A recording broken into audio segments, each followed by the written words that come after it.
Welcome back, everybody. Hi, my name is Hat here, bringing you back-to-back Battle Spot battles.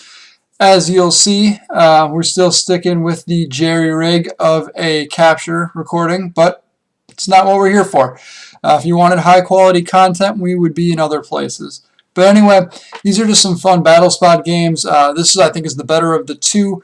And while they're not particularly great games, they are good enough, I think, and they're interesting enough. So this put me in a weird spot right here. I knew going in that he wasn't going to double target one thing, that he was either going to switch out the Salamence or was going to protect.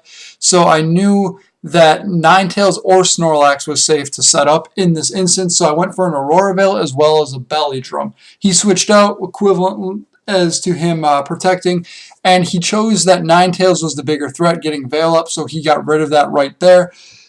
I'm not terribly concerned because I have things to deal with Mence in the back. However, having the Aurora Veil up would have been nice, as it always is.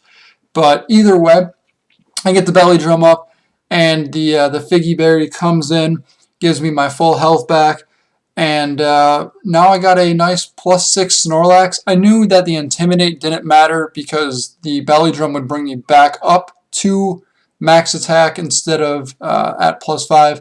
And I'm going to send in Mimikyu here because it's going to scare off or have the ability to scare off both Metagross with Will-O-Wisp and or Shadow Sneak, as well as Marowak for that same reason.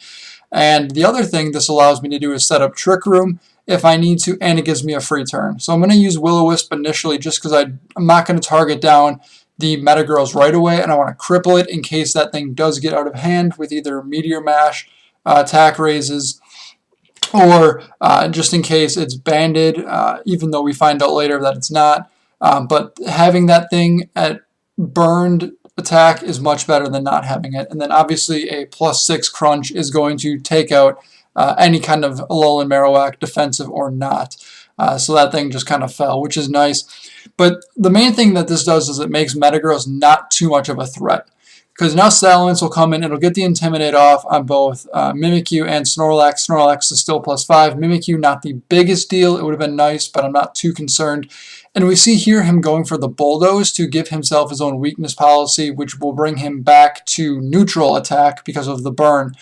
The special attack raise obviously doesn't matter in that regard. And my speed falling actually helps me, because you'll see in a minute here. And I missed the Meteor, or the Will-O-Wisp. I was a little worried for a second, being that Salamence can be frightening, but it's not the biggest deal because now Metagross is down, so realistically that weakness policy didn't do too much. Incidentally, I could have targeted down the Salamence first, being that it was burned, but I figured just because I planned on landing a Will-O-Wisp, the Mence wouldn't have been that big of a threat.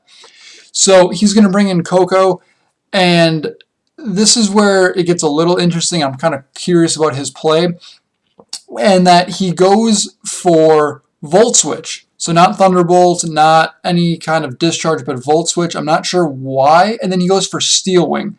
I get that with fairies running around, you need something, but Steel Wing was a weird choice, and I live on both. So I'm going to recycle here because I figured he had to make a choice of what he was going to target down and kill, so I figured Snorlax would be safe. Get my berry to bring me back, and then I get a Trick Room, and I die on this turn to Hail. So it could not have gone better in that regard, because all he has left is Coco and Salamence, which are both very fast, and now I have a +5 Snorlax under Trick Room. Things are going to die, and they're going to die very quickly here as soon as those after-turn Hail effects go through. But it's not too big of a concern. And then again, like I said, I have Tapu Fini in the back. So that Will-O-Wisp missing wasn't the biggest deal, as well as with Ninetales going down. It wasn't terrible because I had other ways to deal with Salamence. So I'm just going to clean up this game 1 here with Return and then a Moonblast, I believe. And this is Specs Tapu Fini.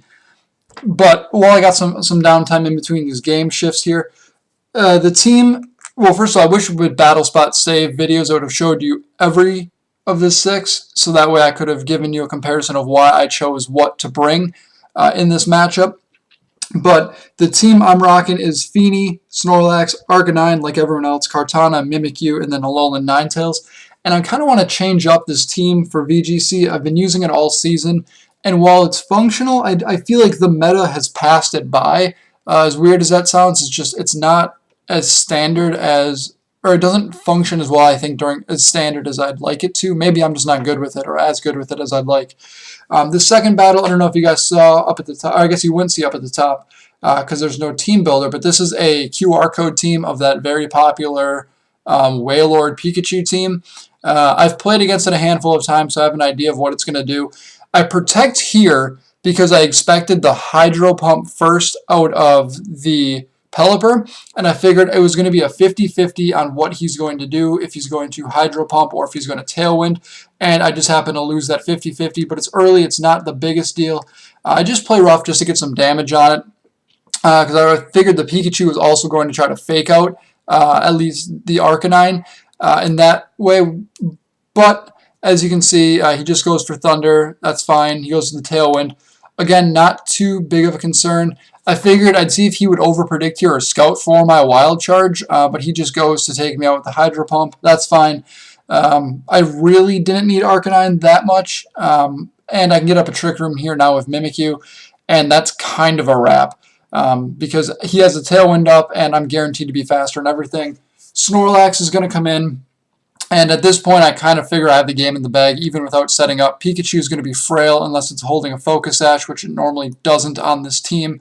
So I figured just a regular return would do well, and then I'm just going to hit it with a Play Rough. And I believe that was damage rolls in terms of min-max in the first and the last one, if you look at how much it did.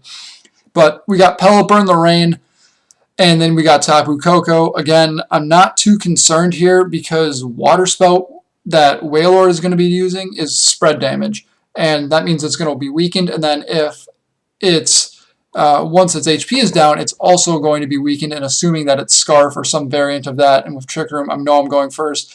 So I figure I'm just getting damage on the Wailord to weaken Water Spout, and then get some damage on Koko, so that way neither of them can get out of hand, which I'm not too concerned about. Dazzling Gleam is going to do, laughable damage to Snorlax, and from there, we're kind of just good to go. So the guy forfeits, and that's all right. I mean, this team is fun, but you got to watch out for what it's going to do. Anyway, we'll be back with some more battles soon, and I'll see you guys later.